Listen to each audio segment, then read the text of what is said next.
So one of the most rewarding portions of my job is helping families grow, and this has expanded into helping LGBT families grow.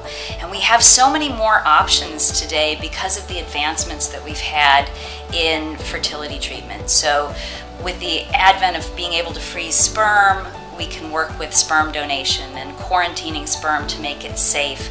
With the growth of egg donor, gestational carrier, we can help same-sex partnered males parent biological children.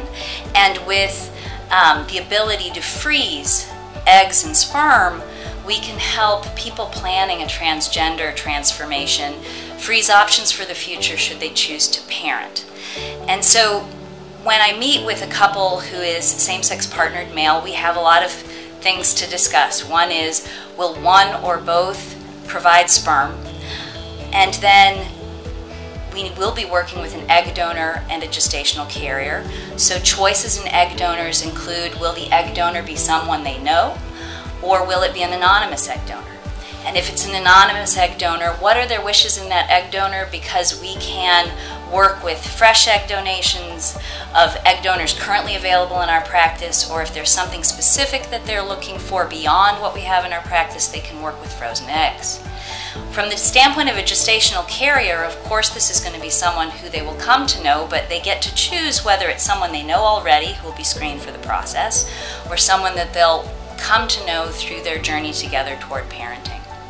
And with the same-sex partnered female couple, we have to discuss whose eggs are we going to be using, who will be carrying the pregnancy. If the plan is for the person who has the eggs to also be the carrier, we can work with long-established treatments such as using frozen, anonymous time donor insemination. Or if there is a known donor who they would like to work with as a couple, we can reach out to our reproductive legal and reproductive psychology colleagues, and we make that process safe for them to use a donor who they know and is in their lives. And some women choose to share a pregnancy.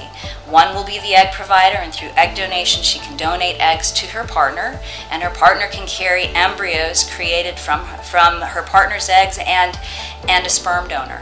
And in those pregnancies are essentially egg donation and recipiency in a way that two women can share a pregnancy, and that is another beautiful way of building one's family.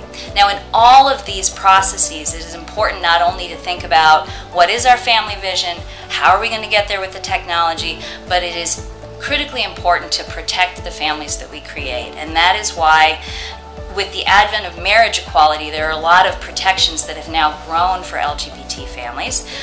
That said, there is also additional legal contracting that can make these families more protected under the law, because in an opposite sex pairing, they have not only sometimes marriage to protect them, but they also have each a genetic link to that particular child.